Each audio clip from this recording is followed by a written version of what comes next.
천박한 창녀 주제에 남편이 외국인 투자자들 앞에서 내 얼굴에 침을 뱉으며 소리쳤다.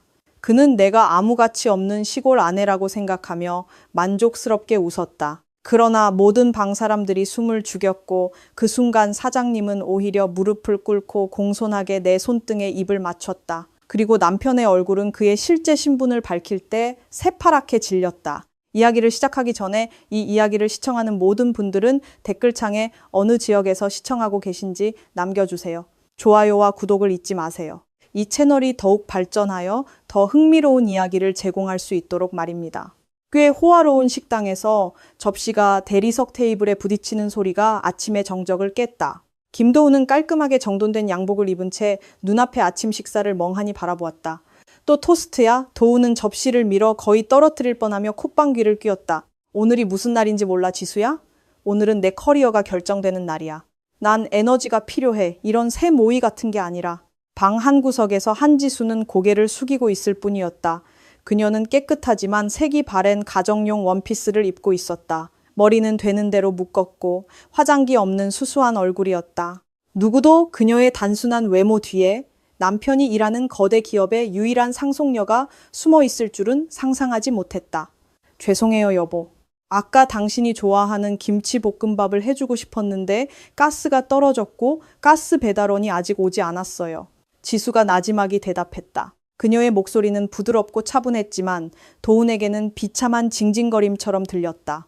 도훈은 거칠게 일어섰고 의자가 날카로운 소리를 내며 바닥을 긁었다. 그는 지수에게 다가가 강한 손가락으로 아내의 턱을 움켜쥐었다. 그의 시선은 날카로웠고 경멸로 가득 차 있었다. 잘 들어, 지수야. 오늘 밤 우리 미래그룹에 아주 중요한 외국인 투자자인 밀러 씨 환영 만찬이 있어. 내가 그의 마음을 사로잡는 데 성공하면 부사장 자리는 내 것이 확실해. 그리고 나는 너에게 경고한다. 도훈은 목소리를 낮췄다. 절대로 거기에 나타나지 마. 전화도 하지 마. 지수는 남편의 눈을 바라보았다. 가슴에 숨겨진 깊은 고통이 있었다. 저는 당신 아내잖아요, 여보. 아내가 남편의 회사 행사에 동행하는 게 당연하지 않나요? 당신 친구들 아내도 분명 올 거예요. 도훈은 비웃었다. 건조하고 경멸적인 웃음이었다. 그는 마치 아내의 피부를 만지는 것이 역겹다는 듯이 턱을 잡았던 손을 놓았다. 거울 봐, 지수야, 거울을 보라고. 도훈이 복도에 있는 큰 거울을 가리켰다. 내 모습을 봐. 촌스럽고 후줄근해. 내 친구들, 아내는 사교적이고 세련되고 격조 있어. 널 데려가면 난 웃음거리만 될 뿐이야. 밀러 씨는 이미지를 매우 중요하게 생각하는 미국인이야. 그가 미래그룹 매니저의 아내가 가정부처럼 생겼다는 걸 알면 내 명성은 끝장이야. 근챙따따킹 민난더따타 or 맨따타 노스. 지수는 등 뒤에서 주먹을 꽉 쥐었다. 당신이 알기만 한다면 여보, 밀러 씨는 뉴욕에서 멀리까지 온 거예요. 제가 개인적으로 이메일을 보내서 요청했기 때문이에요. 지수는 속으로 외쳤지만 입은 굳게 다물려 있었다. 됐어. 회사 가서 아침 먹을게. 미라가 제대로 된 커피를 준비해 뒀을 거야. 도훈은 일가방을 낚아채며 투덜거렸다. 내 말 명심해. 집에서 쥐 죽은 듯이 있어. 망신시키지 마. 현관문이 쾅 닫혔다. 지수는 깊은 한숨을 쉬었다. 그녀는 창가로 걸어갔다. 도훈의 차가 멀어지는 것을 보다가 시선은 벽 달력으로 향했다. 오늘은 그들의 세 번째 결혼기념일이었지만 도훈은 전혀 기억하지 못했다. 미래그룹 본사는 분주해 보였다. 25층 마케팅 부서 사무실은 긴장감이 돌았다. 모든 사람들은 해밀턴 코퍼레이션과의 협력 프로젝트가 얼마나 중요한지 알고 있었다. 도훈은 큰 의자에 앉아 지끈거리는 관자놀이를 문질렀다. 그의 사무실 문이 열리고 무릎 위로 올라오는 타이트한 스커트, 윗단추를 일부러 풀어놓은 실크 블라우스, 그리고 값비싼 향수 냄새를 풍기는 여자가 들어왔다. 그녀는 도훈의 비서이자 지난 1년간 은밀히 그의 마음을 채워온 윤미라였다. 머리 아프세요, 상사님? 미라가 도훈의 책상에 라떼 한 잔을 놓으며 유혹적으로 말했다. 그녀는 컵을 놓을 때 일부러 조금 더 몸을 숙였다. 도훈은 커피를 낚아채듯 받아 단숨에 들이켰다. 집에 있는 내 아내는 정말 쓸모가 없어. 미라야, 아침부터 기분을 망쳐놨지. 그녀가 감히 오늘 밤 만찬에 따라오겠다고 생각하다니. 미라는 작게 웃더니 편안하게 도훈의 책상 모서리에 앉았다. 그녀는 펜을 손가락으로 돌렸다. 세상에 도훈 씨 상상해봐요. 그녀가 그 시장표 옷을 입고 온다면요. 아, 제가 다 창피하네요. 당신은 예비 부사장이에요. 당신의 파트너는 당신의 경력을 뒷받침해 줄 수 있는 사람, 사업이나 주식에 대해 이야기할 수 있는 사람이어야죠. 시장에서 고추 가격에 대해 이야기할 사람이 아니라 미라의 말은 도훈의 자존심이라는 불에 부어진 기름과 같았다. 내 말이 맞아. 나는 가끔 왜 그때 서둘러 결혼했는지 후회돼. 나는 시골 여자가 순종적이고 나를 편안하게 해줄 거라고 생각했는데 오히려 짐이 되었어. 걱정 마세요, 자기. 미라가 속삭였다. 이제 그녀의 손은 도훈의 어깨를 쓰다듬었다. 오늘 밤은 제가 당신과 동행할 거예요. 밀러 씨에게 확실히 깊은 인상을 줄 수 있는 버건디 드레스를 이미 샀어요.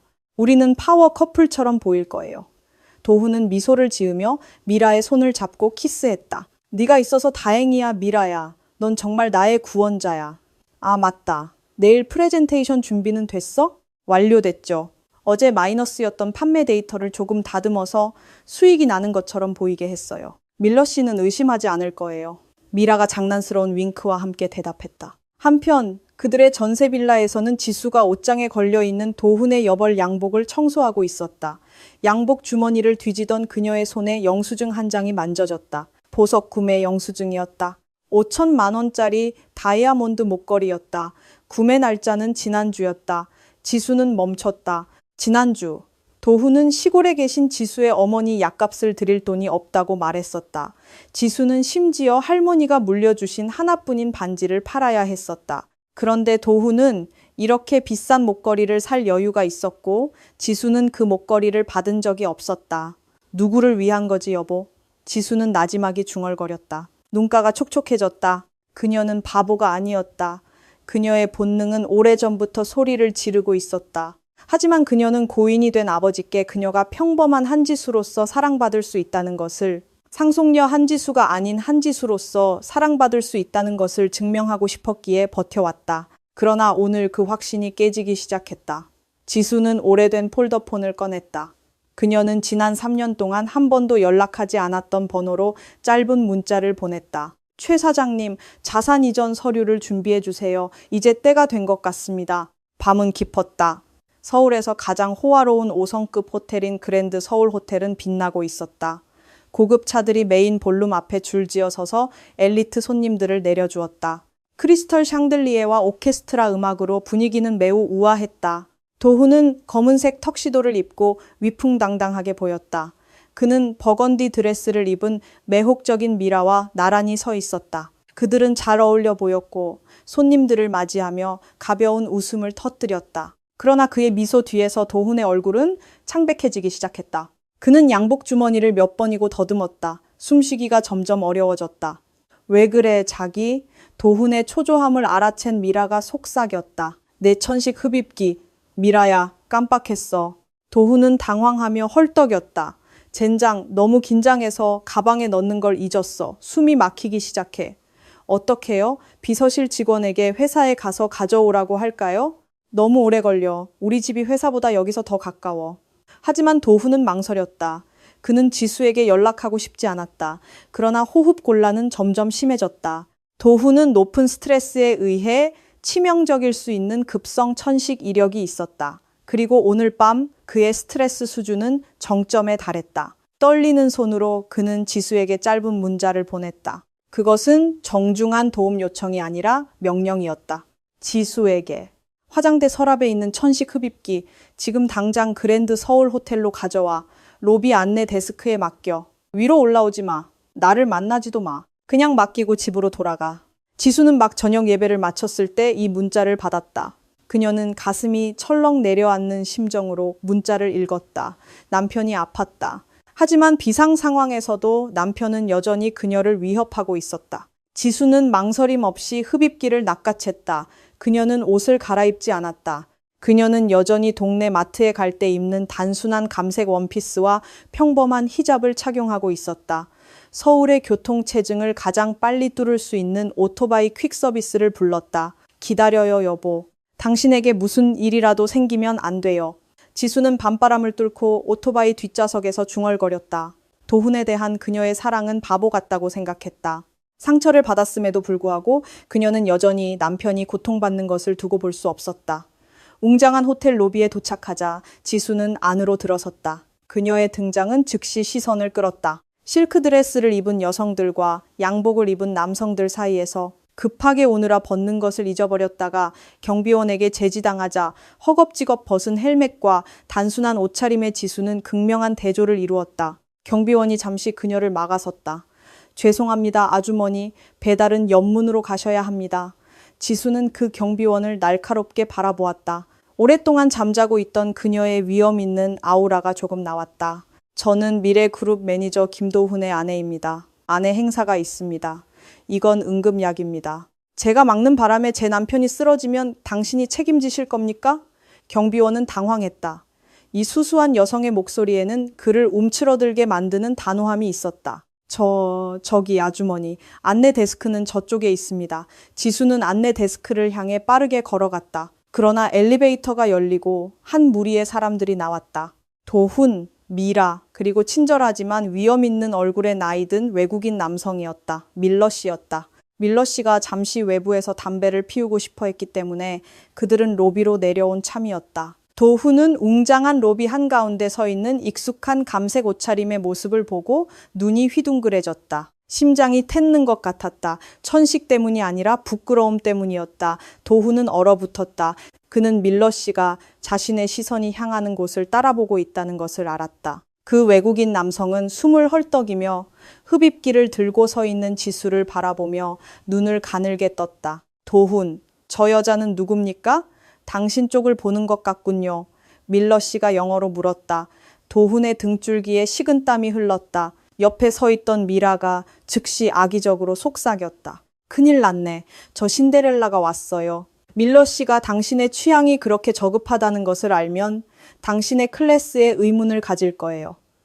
도훈은 공황 상태에 빠졌고 자존심에 사로잡혔다. 그는 아내가 밀러 씨에게 말을 걸기도 전에 서둘러 지수에게 다가갔다. 그는 지수의 팔을 거칠게 잡고 큰 기둥 뒤로 끌고 갔다.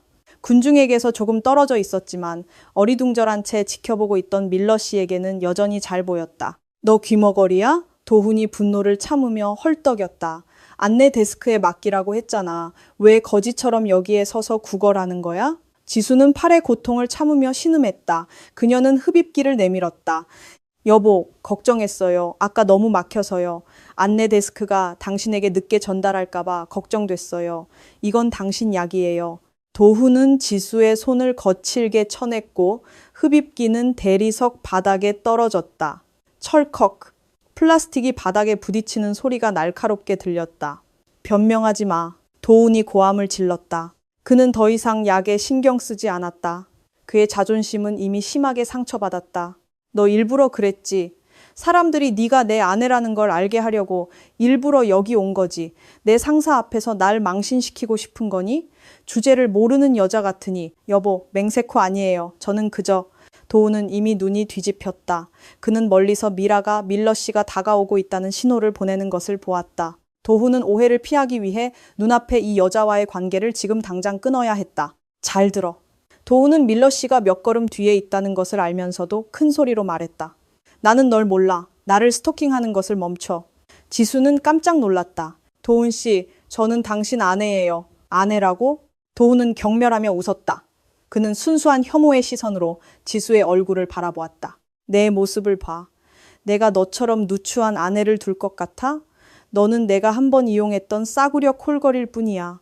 그리고 이제 나를 협박하는 거지, 안 그래? 지수는 눈이 휘둥그레졌다. 그녀의 마음은 산산조각 났다.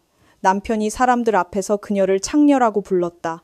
도훈은 이 천박한 여자와 아무 관계가 없다는 것을 밀러 씨에게 확실히 납득시키기 위해 충분하지 않다고 느꼈는지 상상할 수 없는 짓을 저질렀다. 그는 입안에 침을 모았고 그리고 뺨침은 지수의 왼쪽 뺨에 정확히 떨어졌다. 여기서 꺼져, 쓰레기 같은 년. 너 같은 싸구려 콜걸은 이 호텔 바닥을 밟을 자격이 없어. 도훈이 소리쳤다. 지수에게 세상은 멈춘 것 같았다.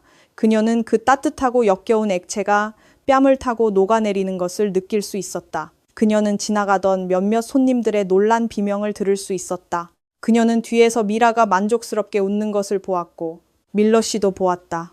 그 나이 든 남자는 손으로 입을 가렸다. 그는 놀라움과 분노가 뒤섞인 해석하기 어려운 표정으로 도훈을 응시했다. 도훈은 밀러 씨를 향해 돌아서서 즉시 얼굴을 가짜 친절한 미소로 바꿨다. 죄송합니다, 밀러 씨. 돈 때문에 부자를 안다고 주장하는 미친 서울거지일 뿐입니다. 우리 밖에 나가서 계속 담배 피웁시다. 도훈은 밀러 씨의 어깨를 감싸 안고 그를 데려가려 했다. 그러나 밀러 씨는 움직이지 않았다. 그의 눈은 여전히 지수에게 고정되어 있었다. 지수는 울지 않았다. 이상하게도 도훈이 집에서 소리칠 때 쉽게 흘러나오던 눈물은 이제 완전히 말라버렸다. 그 모욕은 슬픔을 넘어섰고 그녀의 가장 깊은 자존심의 핵심을 직접 건드렸다. 천천히, 그리고 매우 차분하고 우아한 몸짓으로, 그동안 그녀가 보여주었던 촌스러운 여성의 이미지와는 매우 다른 몸짓으로 지수는 원피스 주머니에서 손수건을 꺼냈다. 그녀는 뺨에 묻은 침을 닦아냈다. 한 번 닦으니 깨끗해졌다. 그녀는 고개를 숙이지 않았다. 그녀는 턱을 들었고 순종의 짐 때문에 항상 구부정했던 등을 꼿꼿이 세웠다. 그녀는 돌아서서 걸어가려는 도훈의 등을 바라보았다. 김도훈, 지수가 불렀다. 그녀의 목소리는 크거나 소리 지르는 것이 아니었지만 듣는 이의 털을 곤두서게 만드는 차가운 울림이 있었다. 도훈은 멈췄다. 그는 짜증스럽게 고개를 돌렸다. 또 뭐야? 너 아직 안. 도훈의 말은 지수의 눈빛을 보자 멈췄다. 그것은 간청하는 아내의 눈빛이 아니었다. 그것은 바퀴벌레를 내려다보는 여왕의 눈빛이었다. 이 순간을 똑똑히 기억해, 여보. 지수가 단호하게 말했다. 그녀의 눈은 도훈의 눈동자를 직접 꿰뚫었다. 당신이 내게 뱉은 침의 맛을 기억해. 왜냐하면 오늘 이 순간부터 당신은 나를 당신의 아내로 다시는 보지 못할 것이기 때문이야. 당신은 방금 이 세상에서 당신을 진심으로 사랑했던 단 한 사람을 버렸어. 도훈은 잠시 멈칫했다. 아내의 몸에서 낯선 기운이 흘러나왔다. 그러나 그의 오만함이 다시 장악했다. 잘 가. 지수는 밀러 씨에게 시선을 돌렸다. 그녀는 공손하게 고개를 끄덕이는 매우 품격 있는 제스처를 취한 후 돌아섰다. 지수는 당당한 걸음걸이로 로비를 빠져나갔다. 그녀는 다시 뒤돌아보지 않았다. 한적한 주차장에 도착하자마자 지수는 전화를 꺼냈다. 그녀의 손은 떨리지 않았다. 그녀의 마음은 이미 얼어붙어 있었다. 그녀는 최 사장님의 번호로 전화를 걸었다. 여보세요. 안녕하십니까, 한지수 이사님. 전화 저편에서 무겁고 공손한 목소리가 들렸다. 안녕하세요, 최 사장님. 지수가 대답했다. 그녀의 목소리는 피곤했지만 단호했다. 제 신원 공개 계획 말입니다. 네, 이사님. 예정대로 다음 달까지 연기할까요? 아니요. 지수가 잘났다. 내일 아침에 이사회에서 진행해 주세요. 알겠습니다, 이사님. 특별한 지시사항이 있으십니까? 지수는 별이 없는 어두운 서울 밤하늘을 바라보았다. 그녀의 얼굴에 침을 뱉던 도훈의 얼굴이 다시 떠올랐다. 김도훈을 반드시 그 자리에 참석시키고 그가 맨 앞줄에 앉도록 해주세요. 저는 그가 오늘 밤 자신이 침 뱉은 싸구려 콜걸의 실제 신분이 누구인지 명확하게 보기를 원합니다. 분부대로 하겠습니다, 이사님. 즉시 준비하겠습니다. 전화가 끊겼다. 지수는 휴대폰을 내렸다.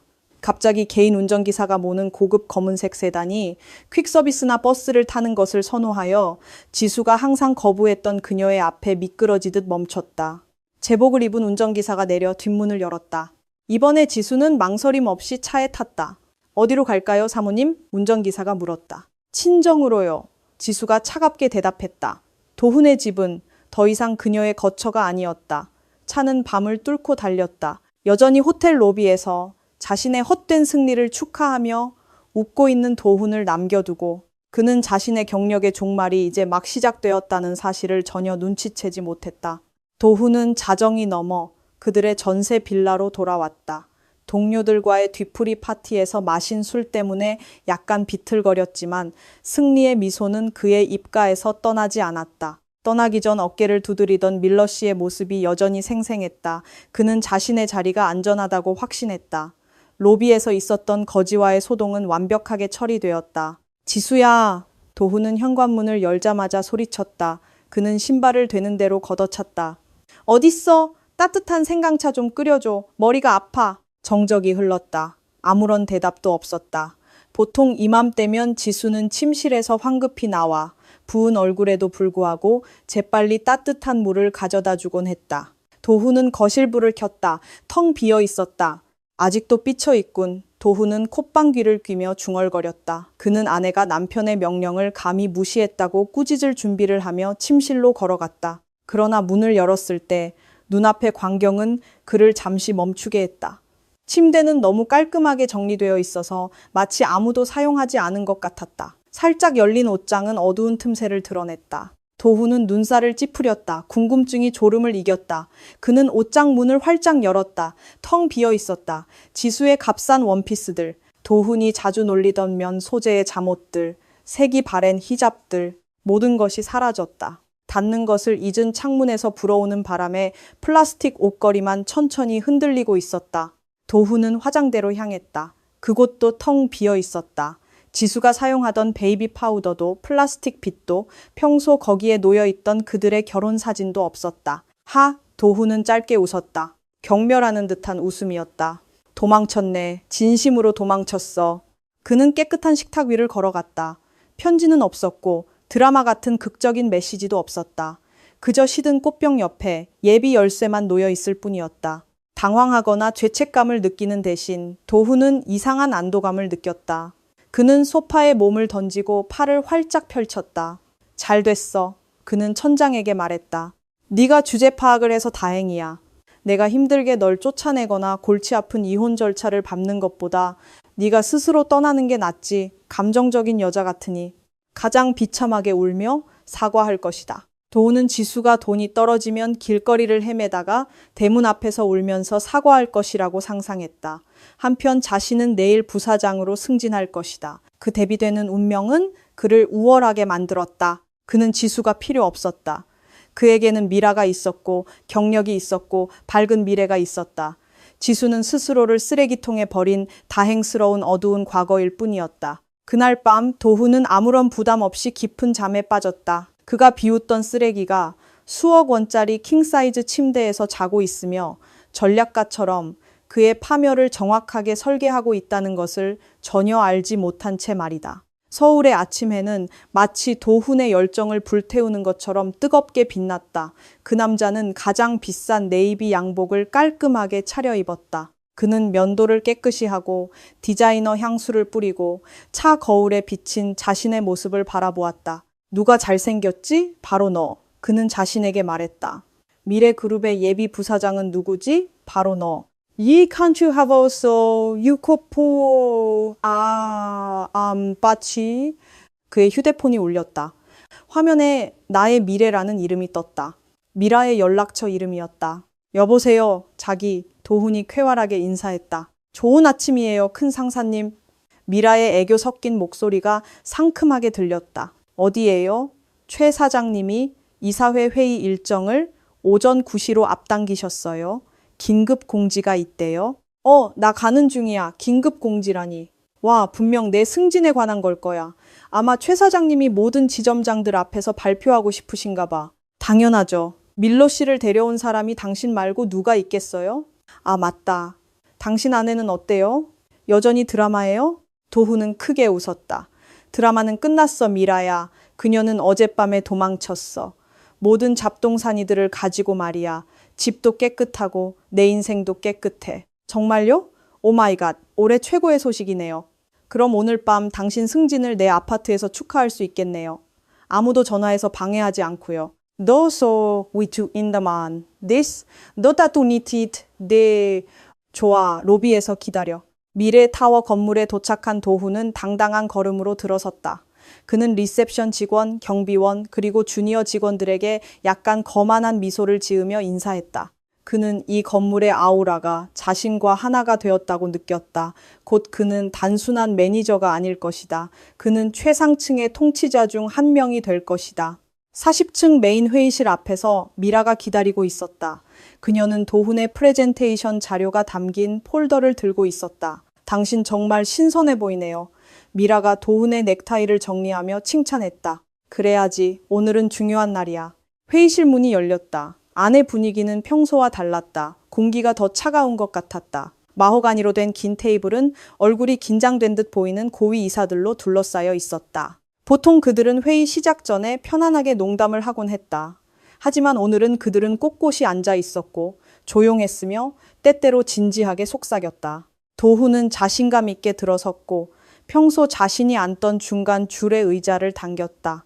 미라는 기록을 위해 그의 뒤에 있는 보조 의자에 앉았다. 좋은 아침입니다. 박 이사님, 김 부장님. 도훈이 HRD 이사와 재무부장에게 인사했다. 그들은 짧게 고개만 끄덕였다. 그들의 눈빛은 이상했다. 감탄의 시선이 아니라 동정이나 경계의 시선이었다. 도훈은 별로 신경 쓰지 않았다. 그는 자신과 같은 젊은 매니저가 빠르게 승진하는 것을 그들이 질투한다고 생각했다. 도훈 씨, 박 이사가 나지막이 불렀다. 새 주주에 대한 소문 들었습니까? 도훈은 눈썹을 치켜 올렸다. 새 주주라니요? 대주주는 여전히 그 신비로운 창립자 가족이 가지고 있는 것 아닙니까? 네, 그런데 오늘 그 주요 대표가 직접 온다고 합니다. 최 사장님이 직접 아래 로비에서 모시고 왔습니다. 도훈은 흥분으로 심장이 빠르게 뛰었다. 와, 잘 됐네요. 그럼 그분이 해밀턴 코퍼레이션에 대한 제 프레젠테이션을 직접 보실 거 아닙니까? 제 성과를 자랑할 완벽한 기회네요. 도훈은 정말 아무런 나쁜 예감도 없었다. 그의 머릿속에서 세상은 자신을 중심으로 돌아가고 있었다. 그는 노트북을 열고 미라가 환상적으로 보이도록 여기저기 숫자를 조작하여 다듬은 프레젠테이션 슬라이드를 바라보았다. 그는 세상을 정복할 준비가 되어 있었다. 정확히 오전 9시. 회의실의 이중문이 활짝 열렸다. 평소에는 단호함 때문에 가장 두려움을 샀던 최 사장이 서둘러 걸어 들어왔다. 그의 나이 들었지만 카리스마 있는 얼굴은 상기되어 있었고 동시에 깊은 존경심으로 가득 차 있었다. 안녕하십니까 이사님들과 경영진 여러분. 최 사장의 바리톤 목소리가 울려 퍼졌다. 방 안의 모든 사람들이 일제히 일어섰고 도훈도 마찬가지였다. 다시 앉아주십시오. 단, 최 사장이 말을 멈췄다. 그의 눈이 방을 훑어보더니 도훈의 얼굴에 잠시 멈췄다. 해석하기 어려운 눈빛이었다. 단, 잠시 후 제가 귀빈을 소개할 때를 제외하고 말입니다. 도훈은 자랑스러움을 느꼈다. 그는 이 귀빈이 계약서에 서명하기 위해 온 밀러 씨일 것이라고 확신했다. 도훈은 최고의 미소를 지을 준비를 하며 가슴을 쫙 폈다. 오늘은 미래그룹에게 역사적인 날입니다. 최 사장이 계속 말했다. 지난 5년간 우리 창립자이신 위 회장님이 작고하신 이후 이사회 의장 자리는 공석이었습니다. 대주주는 신탁기금에 의해 관리되었습니다. 많은 추측이 난무했습니다. 진정한 상속자가 누구인지 많은 사람들이 물었습니다. 방은 완전히 조용해졌고 에어컨 소리마저 선명하게 들렸다. 오늘 그 질문에 대한 답이 나옵니다. 위 회장님 가족의 유일한 상속자이자 미래그룹 주식 60%의 정당한 소유주께서 그림자 밖으로 나와 직접 우리를 이끌기로 결정하셨습니다. 도훈은 숨을 멈췄다. 유일한 상속자라니. 그는 상속자가 해외에서 공부한 아들일 것이라고 생각했다. 최 사장은 한 걸음 뒤로 물러나 여전히 열려있는 출입문을 향해 공간을 만들었다. 그는 매우 공손한 몸짓으로 고개를 살짝 숙였다. 우리 이사회 의장님을 환영해 주십시오. 밖에 대리석 복도에서 발소리가 들렸다. 따따따. 바닥을 치는 하이힐 소리가 규칙적이고 위협적인 리듬으로 울려 퍼졌다. 서두르는 발걸음이 아니라 시간이 자신의 것임을 아는 사람의 발걸음이었다. 도훈은 목을 길게 뺐다. 이 훌륭한 인물이 누구인지 보고 싶었다. 뒤에 있던 미라도 궁금해하며 속삭였다. 분명 까다로운 늙은 사교계 명사일 거야. 발소리가 문턱에서 멈췄다. 그 인물이 걸어 들어왔다. 한 젊은 여성이었다. 그녀의 몸은 긴 기럭지로 몸에 딱 맞는 구찌 스타일의 아이보리색 블레이저를 입고 있었다. 검은색 정장 바지는 우아하게 늘어져 그녀의 빨간 하이힐 일부를 덮고 있었다. 검은 머리는 부드러운 웨이브로 스타일링 되어 있었고 커다란 검은 선글라스가 얼굴을 가리고 있었다. 고급 바카라 향수 냄새가 역한 커피 냄새를 대체하며 즉시 방을 가득 채웠다. 그 여성은 최 사장 바로 옆 테이블 끝에 멈춰섰다. 그녀는 천천히 선글라스를 벗었다. 도훈은 눈을 가늘게 떴다. 저 얼굴, 저 턱선, 저 입술. 도훈의 뇌는 눈이 받아들인 정보를 처리하기를 거부했다. 말도 안 돼. 그냥 닮은 거야. 세상에는 닮은 사람이 많아. 하지만 그때 그 여성이 살짝 고개를 돌렸다. 그녀의 시선은 방 전체를 훑더니 도훈의 눈동자에 정확히 멈췄다. 그 눈빛은 어젯밤 호텔 로비에서 보았던 바로 그 차가운 눈빛이었다. 도훈은 뒤로 비틀거렸고 그의 의자가 끼익 하는 큰 소리를 냈다. 지수야. 그 이름을 부르는 도훈의 목소리는 방의 정적 속에서 선명하게 들렸다. 그의 뒤에 앉아있던 미라는 놀라 벌떡 일어났다. 그녀의 눈은 앞에 여성을 응시하며 커졌다. 도훈 씨, 저 여자 당신 아내 맞아요? 미라가 떨리는 목소리로 속삭였다. 그녀의 얼굴은 창백했다. 어떻게 저렇게 달라요? 도훈은 대답하지 않았다. 그는 악몽을 꾸는 것 같았다. 그는 본능적으로 일어섰다. 그의 손가락은 떨림으로 지수를 가리켰다. 상처받은 그의 자존심과 혼란이 어리석은 분노로 뒤섞였다. 네가 여기서 뭐 하는 거야? 도훈이 소리쳤다. 자신이 이사회 회의실에 있다는 사실을 잊었다.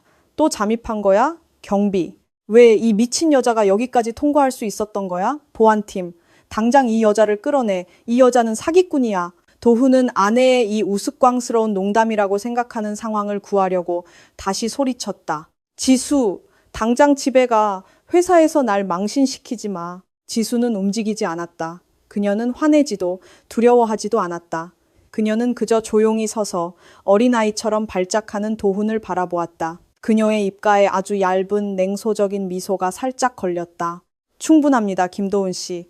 최 사장의 질타 목소리가 천둥처럼 울려 퍼졌고 도훈의 입을 즉시 막았다. 도훈은 혼란스러워하며 최 사장에게 고개를 돌렸다. 하지만 사장님, 이 여자는 제 아내입니다. 그냥 평범한 주부인데 아마 스트레스를 받았나 봅니다. 제가 끌고 나가겠습니다. 입 다무세요. 최 사장이 위험할 정도로 낮은 목소리로 잘랐다. 최 사장은 몸을 돌려 지수를 향했다. 도훈의 눈앞에서, 미라와 모든 이사들이 보는 앞에서.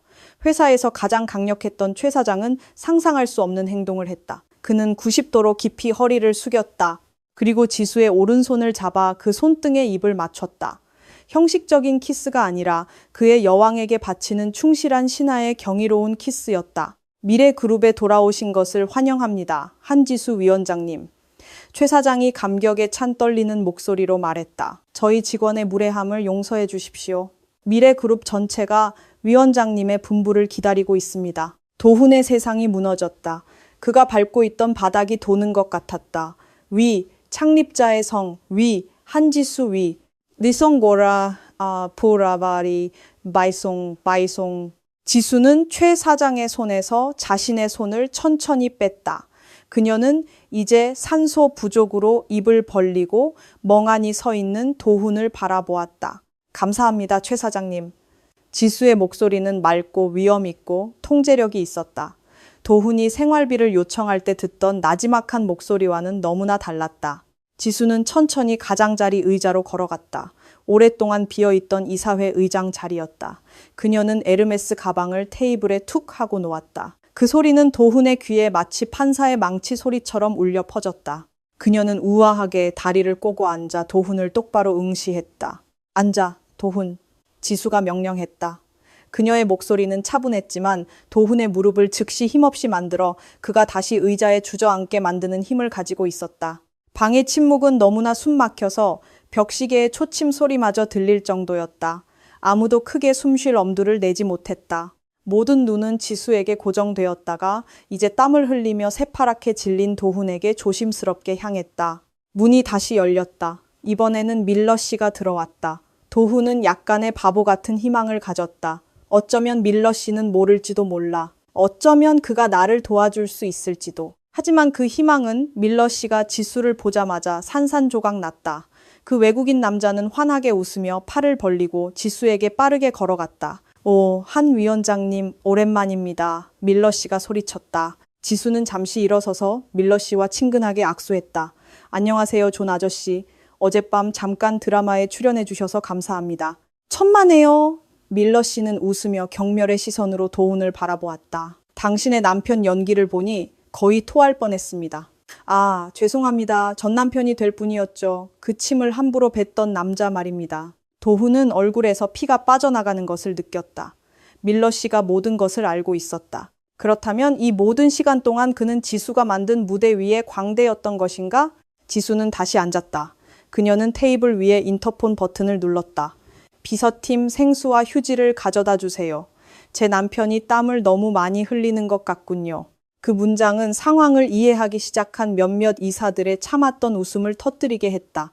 도훈은 땅속으로 사라지고 싶었다. 뒤에 있던 미라는 이미 고개를 깊이 숙이고 폴더 뒤에 얼굴을 숨기려 했다. 그녀의 몸은 심하게 떨리고 있었다. 좋습니다. 지수가 앞에 있는 폴더를 열었다. 저는 시간을 낭비하고 싶지 않습니다. 오늘 해밀턴 프로젝트에 대한 마케팅 부서에 중요한 프레젠테이션이 있다고 들었습니다. 지수는 도훈을 바라보았다. 그 눈빛은 도훈의 남은 자존심을 벗겨내는 듯 날카로웠다. 김도훈 매니저님, 앞으로 나와주세요. 지수가 단호하게 말했다. 도훈은 움직일 수 없었다. 그의 다리는 돌처럼 느껴졌다. 그의 혀는 굳었다. 왜 가만히 있죠? 지수가 물었다. 그녀의 눈썹이 한쪽 올라갔다. 오늘 아침 당신은 아주 자신만만하지 않았나요? 당신은 당신의 아내가 촌스럽고 쓸모없다고 말했죠. 이제 이 촌스러운 여자보다 당신이 더 유용하다는 것을 증명해 보세요. 지수야, 나. 도훈이 더듬거렸다. 그의 목소리는 쉬고 비참했다. 이 방에서는 저를 위원장님이라고 불러주세요.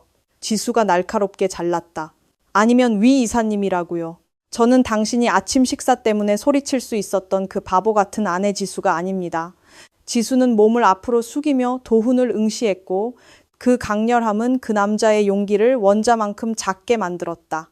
나와서 당신의 성과를 발표하세요. 이 회사 소유주를 싸구려 콜걸이라고 감히 불렀던 남자가 얼마나 대단한지 보고 싶습니다. 최 사장이 크게 헛기침을 했다. 김도훈 씨, 위원장님이 명령하셨습니다. 지금 바로 하거나 아니면 지금 해고 통지서와 함께 이 방을 나가십시오. Indiscreet 주남, 마이남, 보이 주남, 오르보, 나이남, 달레남, 보이 주남, 마이남, 보이 주남. 극심한 떨림 속에서 도훈은 억지로 일어섰다. 그는 땀으로 미끄러운 손으로 노트북을 들었다. 그는 교수대로 걸어가는 사형수처럼 프레젠테이션 연단으로 걸어갔다. 프로젝터 케이블을 꽂을 때 그의 손이 물컵을 건드려 물이 그의 바지를 흠뻑 적셨다. 그는 비참해 보였다. 젖고 떨리고 겁에 질려 있었다. 지수는 조금의 동정심도 없이 그 광경을 바라보았다. 그녀에게 거기에 서 있는 도훈은 더 이상 그녀의 남편이 아니었다. 그는 단지 사악한 낯선 사람일 뿐이었다. 시작. 지수가 차갑게 명령했다. 그리고 도훈의 진정한 악몽이 막 시작되었다. 프로젝터의 불빛이 흰 스크린을 비추었고 해밀턴 코퍼레이션과의 협력으로 예상되는 이익을 보여주는 화려한 막대 그래프가 나타났다. 그러나 도훈에게 그 그래프는 그를 조롱하며 춤추는 추상적인 선처럼 보였다. 그러니까 도훈은 마른 침을 삼키려고 헛기침을 했다. 그의 목소리가 갈라졌다. 그는 심하게 떨리는 손으로 레이저 포인터를 잡았고 스크린 위의 빨간 점은 당황한 파리처럼 미친 듯이 흔들렸다. 그래서 여러분이 보시다시피 우리 시장 잠재력은 증가할 것입니다. 도훈은 멈췄다. 그는 대본을 잊었다. 그의 뇌는 텅 비어 있었다. 보통 중요한 프레젠테이션 전에는 지수 앞에서 연습하곤 했다. 지수는 그의 목소리 톤을 교정하고 문법을 고치고 심지어 도훈이 똑똑해 보이게 만드는 영리한 통찰력을 제공하곤 했다. 이제 그 과외 선생님은 메인 의자에 앉아 잡아먹을 준비가 된 매의 눈으로 그를 바라보고 있었다. 몇 퍼센트 증가합니까, 김도훈 씨? 지수가 갑자기 말을 잘랐다. 그녀의 목소리는 단조로웠지만 방을 가르는 듯 날카로웠다. 도훈은 깜짝 놀랐다. 그는 손에 든 메모를 황급히 내려다 보았다. 20%입니다, 이사님. 위원장님. 지수는 눈에 미소가 닿지 않는 작은 웃음을 터뜨렸다. 그녀는 테이블 위의 서류 더미에서 문서를 하나 꺼내 긴 테이블 중앙으로 부드럽게 던졌다. 그 문서는 부드럽게 미끄러져 재무이사인 박 이사 앞에 멈췄다. 박 이사님, 제가 오늘 아침에 막 받은 내부 감사 보고서 5페이지에 있는 실제 숫자를 읽어주세요. 지수가 명령했다. 박 이사는 폴더를 열었고 그의 눈은 놀라움으로 커졌다. 그는 도훈을 바라보았다가 다시 종이로 시선을 돌렸다. 여기에 기록된 실제 현장 데이터 기반 예상치는 마이너스 5%입니다. 정당화할 수 없는 운영 비용 30%의 부풀림 징후가 있습니다. 방은 웅성거림으로 시끄러워졌다. 도훈의 얼굴은 창백한 것에서 붉게 변했다. 그거 분명 계산 실수입니다. 도훈이 당황하여 반박했다. 그는 뒤에 있는 미라에게 고개를 돌렸다. 미라야, 네가 데이터를 만들었잖아. 설명해. 계속 고개를 숙이고 겁에 질려있던 미라는 이제 얼굴을 들었다. 그녀의 눈은 살 길을 찾기 위해 분주했다. 저는 단지 부장님이 주신 데이터를 입력했을 뿐입니다. 김도훈 부장님이 마이너스 숫자를 투자자들에게 보기 좋게 초록색으로 바꾸라고 지시하셨습니다. 거짓말. 도훈이 소리쳤다. 내가 예쁘게 꾸며야 한다고 했잖아. 충분해. 지수가 끼어들었다. 그녀는 천천히 일어서서 프로젝터 스크린 쪽으로 걸어갔다. 그녀는 도훈 옆에 섰다. 지수의 고급 향수 냄새가 퍼져나갔고 도훈은 더욱 왜소해지는 것을 느꼈다. 내가 왜 데이터가 가짜라는 것을 아는지 알아, 도훈 씨. 지수가 모두가 들을 수 있을 만큼 큰 소리로 말했다. 왜냐하면 지난 3년 동안 당신이 코 골며 잠든 매일 밤 당신의 노트북을 열었던 것은 나였기 때문이야. 치명적인 실수로 가득 찬 당신의 멍청한 제안서를 고쳤던 것도 나였어. 이 회사 사람들 눈에 당신이 유능해 보이도록 만든 사람이 바로 나였어. 지수는 고통스러운 연민의 눈빛으로 도훈을 바라보았다. 하지만 지난밤에는 당신의 엉망진창을 정리해줄 사람이 없었어. 그리고 그 결과를 봐. 내가 없으니 당신은 요란한 빈 깡통에 불과해. 도훈은 한 걸음 뒤로 물러섰고 그의 무릎은 힘이 풀렸다. 그 진실은 물리적인 구타보다 더 강하게 그를 때렸다. 그의 경력은 그가 침뱉은 여성의 등에 세워졌던 것이다. 회의실의 분위기는 이제 법정으로 바뀌었다. 최 사장 옆에 앉아있던 밀러 씨는 깊은 실망감으로 고개를 저었다. 최 사장님, 밀러 씨가 영어로 말했다. 저는 이런 사기꾼 매니저를 고용하는 회사에 제 돈을 투자할 수 없습니다. 제가 존경하는 한 위원장님 때문이 아니라면 저는 지금 당장 퇴장했을 겁니다. 저희도 이해합니다, 밀러 씨. 최 사장이 재빨리 대답했다. 그는 경로한 얼굴로 도훈을 바라보았다. 김도훈 씨, 회사 데이터 조작, 투자자에 대한 사기 시도, 그리고 비윤리적인 행동에 대해 잠시만요, 사장님. 도훈이 말을 막았다. 그의 눈에 눈물이 고이기 시작했다. 그는 더 이상 자존심에 신경 쓰지 않았다. 그는 바닥에 무릎을 꿇었다. 제발 사장님, 저를 해고하지 마세요. 이건 모두 오해입니다. 제가 생각이 많았습니다. 제 아내가, 아니 지수 위원장님, 동정을 구하기 위해 내 이름을 언급하지 마세요. 지수가 차갑게 잘랐다. 그녀는 다시 의자에 앉았다.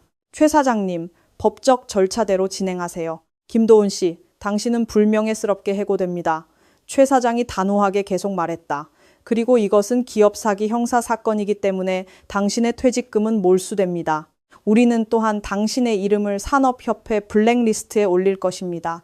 당신은 이 도시의 어떤 건실한 회사에서도 일할 수 없을 것입니다. 그리고 당신 윤미라 씨, 지수의 목소리가 이제 방을 몰래 빠져나가려고 애쓰는 비서에게로 향했다. 미라는 얼어붙었다. 저는 아무것도 몰라요, 위원장님. 저는 단지 김도훈 부장님의 명령을 따랐을 뿐입니다. 지수는 비웃는 미소를 지었다. 그녀는 다른 종이 한 장을 들어 올렸다. 아, 네. 마케팅 부서의 소액 현금 지출 보고서입니다. 허위 문구류 구매, 클라이언트 접대비라고 되어 있지만 영수증은 미용실과 명품 가방 부티크에서 온 것이군요. 지난 6개월 동안 총 1억 5천만 원이네요. 미라의 얼굴은 창백해졌다. 그녀의 빨간 립스틱은 더 이상 유혹적이지 않았고 마야의 얼굴에 묻은 핏자국처럼 보였다. 당신이 인스타그램에 자랑했던 그 가짜 명품 가방이 회사 돈으로 산 거라고 생각하지 않을 거라고 생각했나요? 지수가 날카롭게 물었다. 당신은 해고됩니다. 그리고 법무팀은 당신에게 손해배상 소송을 보낼 것입니다. 48시간 이내에 반환되지 않으면 당신은 교도소에서 잠을 자게 될 것입니다. 경비, 최 사장이 소리쳤다. 건장한 경비원 2명이 들어왔다. 그들은 망설임 없이 도훈과 미라의 팔을 붙잡았다. 놔! 내가 여기 매니저야. 도훈은 몸부림쳤지만 그의 힘은 그들에게 미치지 못했다. 그들은 회의실에서 긴 복도를 지나 엘리베이터로 끌려 나갔다. 엘리베이터가 열릴 때마다 다른 직원들은 혼란스럽고 역겨운 표정으로 그들을 바라보았다.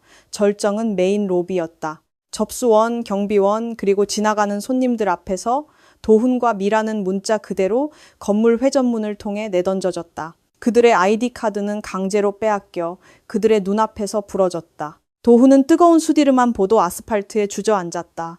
정오의 태양이 그의 피부를 태웠지만 그의 마음의 차가움은 훨씬 더 날카로웠다. 그는 5년 동안 자신이 피난처였던 고층 건물을 올려다보았다. 유리문이 닫혔다. 그는 이제 외부인이었다. 도훈은 여전히 보도에 앉아 있었다. 그의 넥타이는 비뚤어졌고 값비싼 양복은 길거리 먼지로 더러워졌다. 그의 옆에서 미라는 히스테리하게 울면서 도훈의 팔을 때리고 있었다. 다 당신 때문이야, 멍청아. 미라가 소리쳤다. 당신 때문에 내가 해고됐어. 당신 때문에 내가 감옥에 가게 생겼어. 당신은 당신 아내가 그냥 가정부라고 했잖아. 그런데 그녀가 회사 주인이었어. 이 멍청한 남자. 도훈은 미라의 손을 거칠게 뿌리쳤다. 닥쳐, 나도 놀랐어. 그녀가 부잣집 딸인 걸 내가 어떻게 알았겠어. 그녀는 줄곧 가난한 사람처럼 살았잖아. 그럼 이제 어떻게 할 거야? 나 차 할부금도 있고 신용카드 빚도 있어? 스스로 생각해. 도훈은 일어섰고 떨리는 손으로 바지를 털었다. 그의 뇌가 출구를 찾기 시작했다. 아니, 더 정확히는 부정을 찾기 시작했다. 이건 분명 악몽일 거야. 아니면 이건 시험일 거야? 도훈이 혼잣말을 했다. 그의 목소리는 이성을 잃기 시작하는 사람 같았다. 그래, 이건 분명 사랑의 시험일 거야. 지수는 날 죽도록 사랑해. 그녀가 감히 나를 이렇게 파괴할 리 없어. 분명 어젯밤 일 때문에 나에게 교훈을 주려는 걸 거야. 메리 캄바리 따또 무쳐 칸노 오르캄비 네. 도훈은 주머니를 뒤져 차 열쇠를 꺼냈다. 집에 가야 해. 집에서 그녀와 이야기해야 해. 울면서 사과하면 그녀는 분명 마음이 약해질 거야. 그녀는 약한 여자잖아. 도훈은 직원 주차장 접근이 차단되었기 때문에 손님 지하 주차장으로 달려갔다. 그는 서울의 교통체증을 난폭하게 뚫고 그들의 전세 빌라로 향했다. 그곳에 도착하자마자 도훈은 집 앞에 이삿짐 트럭이 주차되어 있는 것을 보고 충격을 받았다. 몇몇 제복을 입은 사람들이 소파, 텔레비전, 그리고 도훈이 할부로 샀던 냉장고를 싣고 있었다. 야, 너희들 누구야? 도둑질하는 거야? 도훈은 소리치며 인부들을 가로막았다. 클립보드를 든 깔끔한 제복을 입은 남자가 도훈에게 다가왔다. 김도훈 씨이십니까? 맞아요. 이 집 주인이에요. 제 물건들을 내려놓으세요. 죄송합니다, 손님. 남자가 단호하게 대답했다. 이 집은 미래그룹의 자회사인 미래부동산 소유의 자산입니다. 당신은 지금까지 회사 시설로 거주하셨습니다. 당신이 해고되었기 때문에 시설은 회수됩니다. 하지만 이 가구들은 제가 직접 샀어요. 저희 데이터에 따르면 이 모든 가구는 한지수 이사님 명의의 추가 신용카드로 구매되었습니다. 이사님은 이 모든 물건을 고아원에 기부하라고 명령하셨습니다. 이것은 위임장입니다. 도훈은 건네받은 종이를 읽었다. 지수의 서명, 단호하고 합법적이었다. 안 돼, 말도 안 돼. 도훈은 비틀거리며 울타리에 부딪혔다. 그럼 나는 어디서 살아야 해? 내 옷들은? 손님의 옷들은 저 2개의 검은 쓰레기 봉투에 담아두었습니다. 남자가 울타리 모서리를 가리켰다. 구청 쓰레기차가 지나가기 전에 가져가십시오. 도훈은 그 2개의 검은 쓰레기 봉투를 응시했다. 그의 모든 삶, 그의 값비싼 양복, 그의 신발 컬렉션이 이제 쓰레기 더미에 불과했다. 절망은 정신적인 공포로 바뀌기 시작했다. 도훈은 휴대폰을 꺼냈다. 그는 지수에게 메시지를 폭격하기 시작했다. 도훈 지수. 지수야, 자기야. 제발 전화 좀 받아. 나 집 앞이야. 사람들이 나를 쫓아내고 있어. 도훈 지수. 지수야, 내가 잘못했어. 어젯밤은 충동적이었어. 일 때문에 스트레스가 심했어. 나 천식 있는 거 알잖아. 나한테 이렇게 하지 마. 도훈 지수. 지수야, 우리 추억을 기억해. 발리에서 신혼여행 갔던 거 기억나? 난 여전히 내 합법적인 남편이야. 도훈 지수. 지수야, 부자라고 해서 나를 함부로 짓밟을 수 있는 건 아니야. 도훈 지수. 지수야, 미안해. 내가 무례하게 굴 생각은 아니었어. 나 배고파. 점심도 못 먹었어. 불쌍하지도 않아? 그 메시지들은 파란색 확인 표시 2개만 나타났다. 읽었지만 답장이 없었다.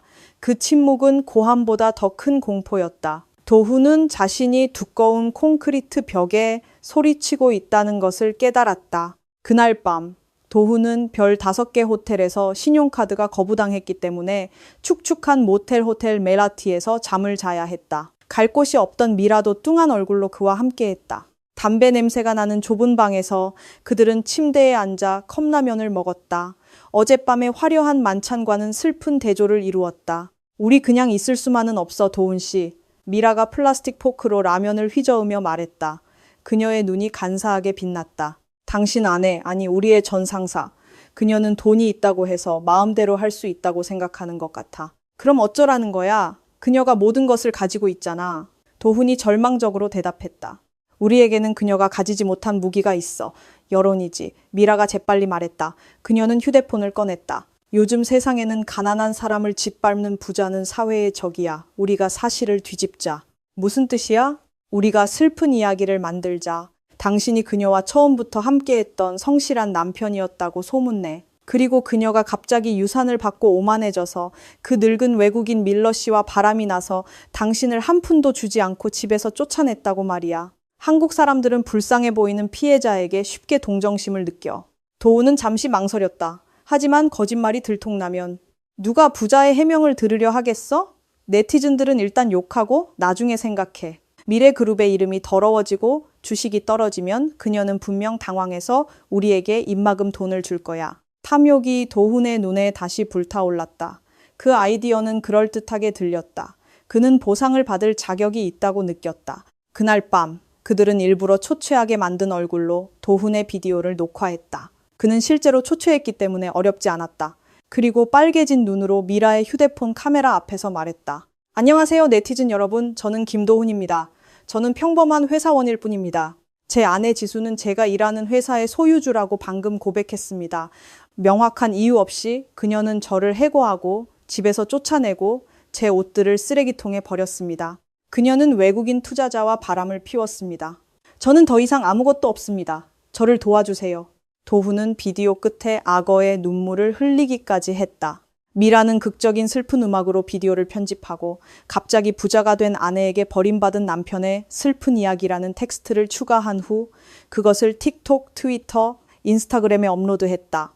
그녀는 또한 나머지 잔고로 몇몇 익명의 가십 계정에 돈을 지불하여 비디오를 다시 게시하도록 했다. 몇 시간 만에 비디오는 폭발했다. 악성 댓글들이 쏟아지기 시작했다. 미친 아내 같으니라고, 은혜를 원수로 갚네. 미래그룹 불매운동하자. 부자라고 남편에게 마음대로 하네. 정말 불쌍하다. 남편 얼굴이 정말 순수해 보이네. 소셜 제재를 밖에 퍼뜨려. 네, 따뜻 딩시그리모. 도훈은 좁은 호텔 방에서 만족스럽게 웃으며 댓글을 읽었다.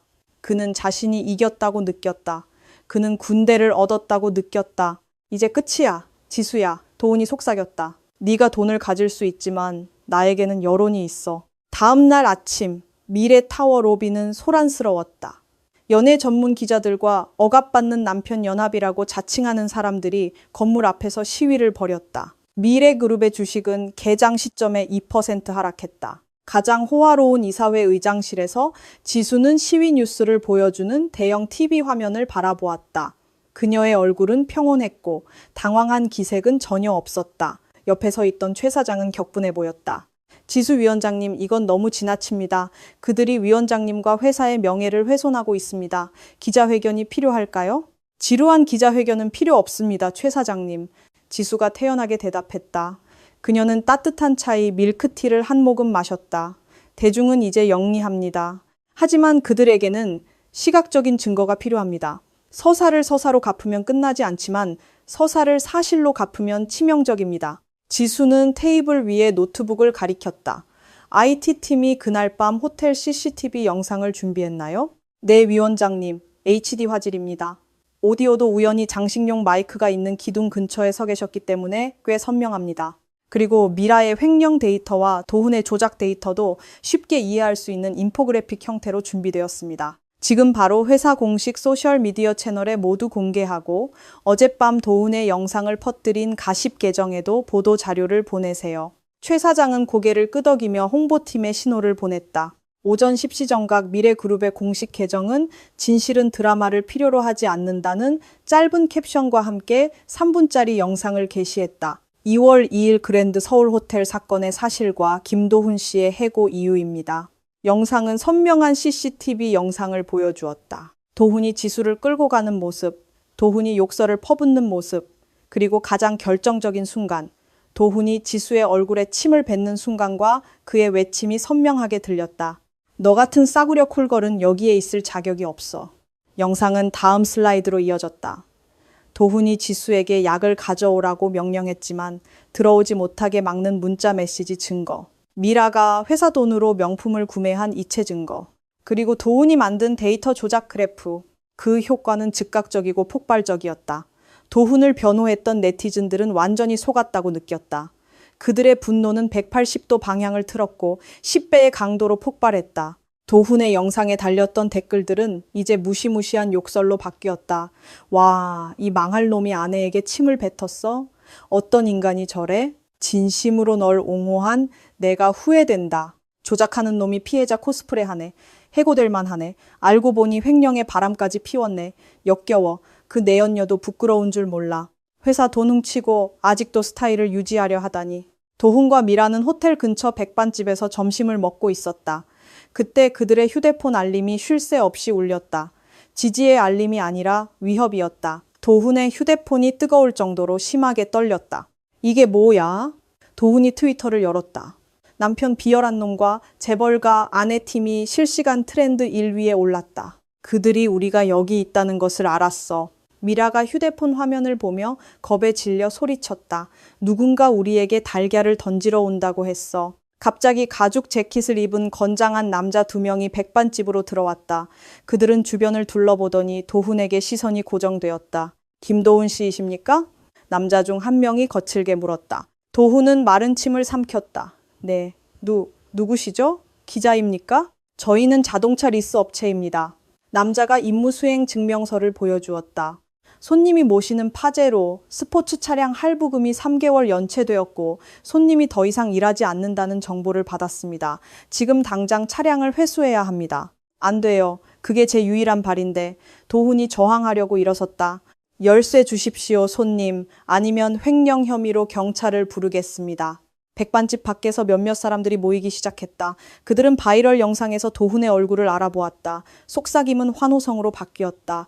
저 사람이 아내에게 침 뱉은 놈이다. 공격. 도훈은 창밖을 보았다. 대중이 분노하기 시작했다. 그의 앞에는 차 열쇠를 요구하는 채권 추심원이 있었다. 그의 옆에는 미라가 울면서 그를 탓하고 있었다. 24시간 전 세상을 손에 넣을 것이라고 느꼈던 김도훈은 이제 좁은 백반집 구석에 갇혔다. 대가를 요구하러 온 자신의 죄에 포위당한 채 말이다. 서울 남부가정법원은 그날따라 시장처럼 붐볐다. 주차장은 여러 방송국에서 온 SNG 위성 뉴스 수집 차량으로 가득 찼다. 재벌가 아내 대 비열한 남편의 이혼 사건은 전국적인 관심사가 되었다. 피고인 대기실에서 도훈은 단단한 나무 벤치 구석에 홀로 앉아 있었다. 그의 외모는 일주일 전의 도훈과는 확연히 달랐다. 그가 입고 있는 양복은 그의 부모님 집에 남아있던 이미 약간 좁고 구겨진 낡은 양복이었다. 그의 얼굴은 야위었고 눈은 깊이 파였으며 짙은 다크서클이 있었다. 늘 윤기가 흐르던 머리는 배고픔을 달래기 위해 피는 값싼 담배 때문에 이제는 푸석해 보였다. 옆에는 미라가 없었다. 회사에서 그녀의 아파트로 소환장이 온 이후로 그녀는 사라졌다. 도훈은 완전히 혼자였다. 배정번호 B45, 김도훈 측과 한지수 측, 담당 직원의 목소리가 확성기를 통해 울려 퍼졌다. 도훈은 발을 질질 끌며 법정 안으로 들어갔다. 문 밖에서 취재를 허가받은 기자들의 카메라 플래시가 그의 눈을 멀게 했다. 우! 하는 야유와 기생충 같은 놈이라는 고함이 방청석의 아줌마 군중에게서 들려왔다. 도훈이 피고인석에 앉았을 때 반대쪽 문이 열렸다. 지수가 들어섰다. 방은 즉시 조용해졌고 감탄사가 터져 나왔다. 지수는 황금색과 검은색의 실크 자수 한복 정장을 입고 있었다. 그녀의 머리는 현대적인 방식으로 쪽져 있었고 얼굴은 차분하게 빛났다. 그녀는 유명 로펌의 변호사팀과 동행했다. 권력의 아우라가 그녀에게서 강력하게 풍겨 나왔다. 도훈은 침을 삼켰다. 한때 이 여성이 매일 아침 그의 손에 키스했지만 이제 도훈은 그녀의 눈을 감히 쳐다볼 수 없었다. 피고 김도훈 씨, 재판장이 재판을 시작했다. 이 이혼 소송을 거부하는 것이 사실입니까? 도훈은 떨리는 손으로 마이크를 가까이 가져갔다. 사실입니다, 판사님. 저는 여전히 제 아내를 사랑합니다. 그 사건은 일시적인 감정이었을 뿐입니다. 저는 두 번째 기회를 간청합니다. 지수의 변호사가 즉시 일어섰다. 이에 있습니다, 판사님. CCTV 영상 증거는 명백하게 언어적 및 신체적 폭력 침뱉기 있었음을 보여줍니다. 이는 저희 의뢰인의 존엄성을 훼손한 것입니다. 그것은 일시적인 감정이 아니라 성격입니다. 재판장은 고개를 끄덕였다. 김도훈 씨, 다른 의견이 있습니까? 도훈은 입술을 깨물었다. 그의 회계 연극은 실패했다. 그는 계획 B로 넘어갔다. 돈이었다. 이혼해야 한다면. 도훈의 목소리가 희미했지만 방의 정적 때문에 선명하게 들렸다. 저는 재산 분할을 요구합니다. 결혼 3년 동안 지수 씨의 재산은 급격히 증가했습니다. 남편으로서 저는 아내 자산의 50%를 받을 자격이 있습니다. 미래그룹 주식을 포함해서 말입니다. 법정은 도훈의 뻔뻔함에 야유하는 소리로 시끄러워졌다. 지수는 화내지 않았다. 오히려 그녀는 얇게 미소 지었다. 그녀는 변호사에게 무언가를 속삭였다. 변호사는 고개를 끄덕이더니 두꺼운 문서를 재판장의 책상에 건넸다. 판사님, 변호사가 말했다. 피고는 기억상실에 걸린 것 같습니다. 이것은 김도훈 씨가 3년 전 결혼식 일주일 전에 서명한 결혼 전 계약서 문서입니다. 도훈은 눈이 휘둥그레졌다. 무슨 계약서요? 변호사가 계속했다. 제2조. 결혼 전 각 당사자가 소유했던 재산과 결혼 기간 동안 각 당사자가 취득한 재산은 개인 소유이며 공동 재산이 되지 않습니다. 제2조. 각 당사자의 부채는 개인 책임입니다. 도훈은 과거를 되짚어 보았다. 3년 전, 그때 그는 지수가 시골에서 가족 빚이 많은 가난한 여자라고 생각했다. 그때 막 경력이 상승하기 시작했던 도훈은 지수 가족의 부채를 함께 짊어지는 것을 두려워했다. 그래서 지수가 재산 분리 계약서를 내밀었을 때 도훈은 세부 사항을 읽지 않고 즉시 서명했다. 잘 됐다. 그녀의 가족이 망해도 내가 가난해지지 않겠지. 라고 생각하면서 말이다. 누가 알았겠는가? 그가 빈곤에서 자신을 보호한다고 생각했던 그 서명이 이제 지수의 수조원에 달하는 부를 그의 탐욕으로부터 보호하는 목줄이 될 줄은? 김도훈 씨, 재판장이 문서를 들고 물었다. 이것이 당신의 서명입니까? 도훈은 힘이 풀렸다. 그는 그 순간을 기억했다. 과거의 오만함이 이제 그의 미래를 파괴하는 순간이었다. 네, 판사님. 그의 목소리는 쉬었다. 따라서 재산 분할 요구는 전적으로 기각됩니다. 망치가 땅 하고 울렸다. 그 소리는 도훈의 재정적 희망에 대한 사형 선고와 같았다. 재판은 최종 판결 낭독 전 1시간 동안 휴정되었다. 도훈은 축 처진 채 방을 나와 식당에서 물을 마시려 했다. 그러나 한적한 법원 복도에서 그는 낯익은 인물을 보았다. 미라였다. 그 여자는 지수 변호사팀의 한 사람과 진지하게 이야기하고 있었다. 그녀는 더 이상 화려해 보이지 않았다. 그녀의 얼굴은 부어 있었고 머리는 되는 대로 묶여 있었다. 미라야. 도훈이 불렀다. 미라는 고개를 돌렸다. 기뻐하기는커녕 그녀의 얼굴에는 혐오감이 드러났다. 그녀는 서둘러 지수의 변호사에게 인사한 후 날카로운 눈빛으로 도훈에게 다가왔다. 왜 날 불러? 미라가 속삭였다. 미라야, 어디 있었어? 널 찾았잖아. 우리 다시 계획을 세워야 해. 방금 재산 분할에서 졌지만 명예훼손으로 고소할 수도 있고. 미라는 냉소적으로 웃었다. 더 이상 우리는 없어, 도훈 씨. 당신은 난파선이야. 나는 당신과 함께 가라앉고 싶지 않아. 무슨 뜻이야? 나는 방금 미래그룹 법무팀과 사법 거래를 했어. 미라가 죄책감 없이 밝혔다. 나는 당신이 지난 2년 동안 회사에서 저지른 모든 데이터 조작을 폭로하는 핵심 증인이 되기로 동의했어. 나는 당신의 모든 원래 파일, 명령이 담긴 채팅 기록을 모두 넘겼어. 도훈은 한 걸음 뒤로 물러났다. 충격이었다. 네가 나를 팔았어? 나는 나 자신을 구해야 했어, 도훈 씨. 미라가 좌절감에 눈물을 흘렸다. 회사가 횡령 혐의로 나에게 50억 원의 손해배상을 요구했어. 나는 그만한 돈이 없어. 그들의 제안은 간단했어. 당신을 주범으로 지목하면 그들은 나에 대한 민사소송을 취하할 거야. 나는 단지 행정적 제재와 사회봉사만 받게 될 거야. 당연히 그 제안을 받아들였지. 배신자, 이 뱀 같은 년. 도훈은 미라의 팔을 잡으려 했지만 미라는 역겹다는 듯이 뿌리쳤다. 주제 파악해, 도훈 씨. 나에게 뱀이 되는 법을 가르친 건 당신이야. 당신이 나에게 승진을 위해 수단과 방법을 가리지 않도록 가르쳤지. 이제 당신의 제자가 그 스승에게 기술을 실행에 옮기고 있어. 당신은 자랑스러워해야 해. 미라는 블라우스를 정리하고 머리부터 발끝까지 도훈을 경멸하는 시선으로 바라보았다. 게다가 돈 없는 당신은 그렇게 잘생기지도 않았다는 걸 깨달았어. 당신은 그저 아내에게 침이나 뱉을 줄 아는 패배자일 뿐이야. 잘 가, 도훈. 나중에 사기 사건이 형사로 넘어갈 때 감옥에서 즐겁게 지내. 미라는 돌아서서 걸어갔다. 도훈은 법원 복도에 멍하니 서 있었다. 복도의 차가운 에어컨은 그가 세상에 완전히 혼자라는 차가운 현실에 비할 바가 아니었다. 그가 사랑한다고 생각했던 미라는 단지 그의 돈만 사랑했던 반면 그를 있는 그대로 진심으로 사랑했던 지수는 그가 버린 사람이었다. 오후 2시 정각. 재판이 재개되었다. 방의 분위기는 더욱 긴장되었다. 재판장은 크고 단호한 목소리로 판결을 낭독했다. 원고의 모든 소송을 승인한다. 피고 김도훈과 원고 한지수의 이혼을 결정하고 유효한 결혼 전 계약서에 따라 재산 분할은 없다. 피고에게 소송 비용을 지불할 것을 명령한다. 도훈은 고개를 숙였다. 그의 귀는 윙윙거렸다. 공식적으로 그는 이혼했다. 가난한 이혼남이었다. 김도훈 씨, 이 판결을 수락합니까? 재판장이 물었다. 도훈은 저항할 힘이 없었다. 수락합니다, 판사님. 재판이 종결되었다. 망치가 3번 울렸다. 땅, 땅, 땅. 사람들이 흩어지기 시작했다. 지수는 변호사들에게 인사하고 돌아서서 나가려고 했다. 도훈은 절망적인 마지막 충동에 이끌려 보안 장벽을 뚫고 지수에게 달려갔다. 지수야, 기다려. 건장한 경호원 2명이 즉시 도훈의 어깨를 거칠게 붙잡았다. 물러서십시오, 손님.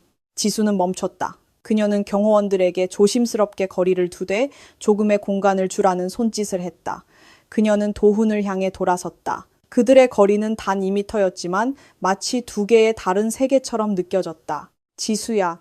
도훈이 헐떡였다. 그의 눈은 젖어 있었다. 미안해. 맹세코 후회해. 당신이 해준 밥이 그립고 우리 집이 그리워. 제발, 지수야. 나에게 한 번의 기회를 줘. 내가 좋은 남편이 되겠다고 약속할게. 당신 돈은 필요 없어. 당신만 필요해. 지수는 도훈을 뚫어지게 바라보았다. 그녀의 눈에는 증오가 없었다. 단지 차가운 연민만이 있었다. 그리고 그것은 도훈에게 훨씬 더 고통스러웠다. 도훈 씨, 지수가 나지막이 말했다. 당신은 내가 그리운 게 아니야. 당신은 당신의 편안한 삶이 그리운 거지. 당신은 당신을 섬기고 당신의 옷을 세탁하고 당신이 잘못했을 때도 당신을 숭배했던 사람이 그리운 거지. 아니야, 지수야. 나는 당신을 사랑해. 사랑은 침을 뱉지 않아, 도훈 씨. 지수가 날카롭게 잘랐다. 그 문장은 도훈의 명치를 찔렀다. 잘 들어. 지수가 계속 말했다. 내가 사랑했던 도훈은 그날 밤 호텔 로비에서 죽었어. 내 앞에 있는 이 남자는 그저 비참한 낯선 사람일 뿐이야. 다시는 나를 찾지 마. 당신의 선택에 따른 결과를 안고 살아가. 지수는 돌아섰다. 그녀의 한복천이 공기를 쓸고 지나갔다. 그녀는 법정 문 밖으로 걸어 나갔다. 유명인처럼 그녀를 기다리고 있던 기자들의 카메라 플래시가 그녀를 맞이했다. 도훈은 텅 빈 방에 홀로 남겨졌다. 그는 지수의 등이 멀어지는 것을 보았다. 문 뒤로 사라질 때까지 점점 더 멀어졌다. 그 순간 그는 자신의 세상의 천국 문이 영원히 닫혔다는 것을 깨달았다. 6개월 후 서울의 하늘은 짙게 흐렸고 폭우가 수도의 거리를 덮쳤다. 종로의 한 전자제품 상점 처마 밑에서 한 남자가 젖은 녹색 재킷을 껴안은 채 비를 피하고 있었다. 김도훈이었다. 그의 얼굴은 거의 알아볼 수 없었다. 그의 피부는 햇볕에 탔고 거칠고 칙칙했다. 불규칙한 식사 때문에 몸은 말랐다. 한때 라미네이트로 하얗던 그의 치아는 이제 배고픔을 달래기 위해 피는 값싼 담배 때문에 누렇게 변했다. 해고되고 그의 사건이 퍼진 후 어떤 회사도 그를 고용하려 하지 않았다. 그의 이름은 이미 전국의 HRD 블랙리스트에 올라 있었다. 그의 친구들은 멀어졌고 시골에 있는 그의 가족은 부끄러워하며 그를 돕기를 거부했다. 차는 리스 회사에 의해 회수되었고 통장 잔고는 0이었다. 그는 대여한 오토바이를 탄 퀵서비스 기사, 배달 기사가 되었다. 그의 금이 간 휴대폰에서 알림 소리가 울렸다. 주문이 들어왔다. 음식 배달, 고급 도시락 50개, 목적지는 미래타워 40층 VIP 로비, 주문자 비서실. 도훈의 심장이 잠시 떴다. 미래타워, 그의 옛 직장이었다. 도훈은 취소하고 싶었지만 그의 실적이 이미 나빴다. 그가 다시 거부하면 그의 계정은 정지될 수 있었고 그러면 그는 오늘 아무것도 먹을 수 없었다. 떨리는 손으로 그는 주문을 수락했다. 1시간 후 도우는 미래타워 건물의 뒷문, 택배 및 배달 전용 출입구에 도착했다. 예전에는 웅장한 정문 로비로 들어섰고 경비원들에게 공손한 인사를 받았다. 이제 그는 오토바이를 함부로 주차했다고 바로 그 경비원에게 소리 들었다. 어이, 배달기사, 화물 엘리베이터로 가. 손님 로비 더럽히지 말고. 경비원이 꾸짖었다. 경비원은 도운을 알아보지 못했다. 한때 깔끔했던 매니저는 이제 길거리에 수많은 지친 얼굴 중 하나일 뿐이었다. 도훈은 고개를 숙이고 음식으로 가득 찬 2개의 큰 비닐봉투를 들고 갔다. 그는 쓰레기 냄새가 나고 후텁지근한 화물 엘리베이터에 탔다. 엘리베이터가 40층에 도착했다. 띵! 엘리베이터 문이 열렸다. 도훈은 밖으로 걸어 나갔다. 그는 매일 지나다니던 복도를 바라보았다. 모든 것이 여전히 같았지만 낯설게 느껴졌다. 이사님들 회의용 패키지 맞으세요, 기사님? 아름다운 젊은 접수원이 물었다. 네, 맞아요. 도훈의 목소리는 쉬어 있었다. 그는 음식을 접수원 책상 위에 놓았다. 갑자기 메인 회의실 문이 열렸다. 한 무리의 사람들이 나왔다. 도훈은 반사적으로 고개를 숙이고 헬멧을 더 깊이 눌러 얼굴을 가렸다. 모두 수고하셨어요. 이번 분기 보고서는 목표를 초과 달성했습니다. 매우 익숙한 여성의 목소리가 들렸다. 도훈은 김이 서린 헬멧 틈으로 엿보았다. 지수였다. 그 여성은 외국인 임원들 무리 한가운데를 걷고 있었다. 그녀는 놀라워 보였다. 그녀는 세련된 짙은 회색 블레이저를 입고 있었다. 동료의 농담에 상큼하게 웃었다. 그녀의 손가락에는 도훈이 할부로 사주었던 평범한 금 결혼 반지 대신 빛나는 큰 다이아몬드 반지가 끼워져 있었다. 그녀의 자립심의 상징이었다. 지수 옆에는 건장하고 잘생겼으며 매우 똑똑해 보이는 남자가 걷고 있었다. 그 남자는 공손하게 보호하는 몸짓으로 지수에게 문을 열어주었다. 지수는 그 남자에게 미소를 지었다. 한때 도훈만의 것이었던 진심 어린 미소였다. 감사해요, 신임 운영 이사님. 지수가 그 남자에게 말했다. 그것은 도훈이 한때 꿈꿨던 자리였다. 자신이 가질 것이라고 믿었던 자리였다. 이제 그 자리에는 분명히 더 유능하고 윤리적인 다른 사람이 앉아 있었다. 도훈은 가슴이 답답했고 콘크리트에 짓눌리는 것 같았다. 그는 저 여자는 내 아내고 저곳은 내 사무실이었다 하고 소리치고 싶었지만 그 목소리는 목구멍에 갇혔다. 그는 자신이 이곳에서 더 이상 아무것도 아니라는 것을 깨달았다. 그는 단지 배달 기사일 뿐이었다. 기사님, 기사님. 접수원이 도훈의 공상을 깨며 불렀다. 여기 팁입니다. 비 오는데 배달해 주셔서 감사합니다. 접수원은 2만 원짜리 지폐를 내밀었다. 도훈은 그 돈을 바라보았다. 2만 원. 한때 그것은 그의 발렛 파킹 비용이었다. 이제 그것은 그의 저녁 식사 비용이었다. 떨리는 손으로 도훈은 돈을 받았다. 감사합니다. 그는 몸을 돌려 화물 엘리베이터로 발을 질질 끌며 돌아갔다. 엘리베이터 문이 닫히려고 할 때 그는 지수를 다시 한번 보았다. 지수는 접수원 쪽으로 잠시 고개를 돌리는 것처럼 보였고 마치 무언가를 느낀 듯 했지만 이내 어깨를 으쓱하고 웃으며 자신의 밝은 미래를 향해 걸어갔다. 엘리베이터 문이 닫혔고 도훈은 자신이 낭비했던 세상으로부터 분리되었다. 밤이 되자 비는 그쳤고 서울의 공기는 차갑고 축축했다. 지수는 청담동의 고급 아파트 최상층 펜트하우스 발코니에 서 있었다. 그녀의 손에는 따뜻한 차 한 잔이 들려 있었다. 그녀는 아래에서 보석의 바다처럼 반짝이는 서울의 도시 불빛을 내려다보았다. 전화벨 소리가 정적을 깼다. 발신자 최 사장님. 여보세요, 최 사장님. 지수가 인사했다. 안녕하십니까, 지수 위원장님. 죄송하지만 보고 드릴 것이 있어 전화드렸습니다. 도훈 사건 이후에 모든 감사 서류가 완료되었습니다. 회사는 모든 사기 요소로부터 완전히 깨끗해졌습니다. 저희 주식은 오늘 사상 최고치를 경신했습니다. 지수는 안도하며 미소를 지었다. 감사합니다, 사장님. 정말 열심히 일하셨습니다. 이제 쉬세요. 한 가지 더 있습니다, 위원장님. 최 사장의 목소리는 약간 망설였다.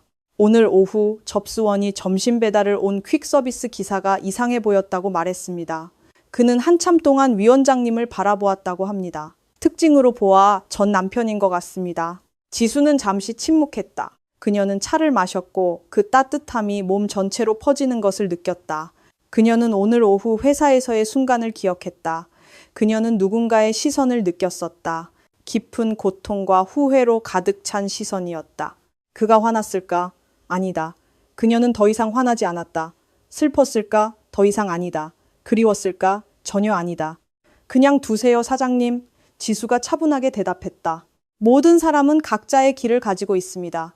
그는 자신의 선택에 따른 결과를 겪고 있는 것이고 저는 제 삶을 살고 있는 것입니다. 그가 방해하지 않는 한 그를 낯선 사람으로 여기세요. 알겠습니다, 위원장님. 위원장님은 정말 현명하십니다. 현명한 게 아닙니다, 사장님. 저는 단지 끝냈을 뿐입니다. 오래된 책은 덮였습니다. 저는 같은 페이지를 반복해서 읽고 싶지 않습니다. 전화가 끊겼다. 지수는 발코니 테이블에 찻잔을 내려놓았다. 그녀는 창문에 비친 자신의 모습을 보았다. 더 이상 남편이 돌아오기를 초조하게 기다리는 누추한 여인이 아니었다. 그녀는 강하고 자립적이며 자유로운 여성을 보았다. 그녀는 오래전 아버지의 말씀을 떠올렸다.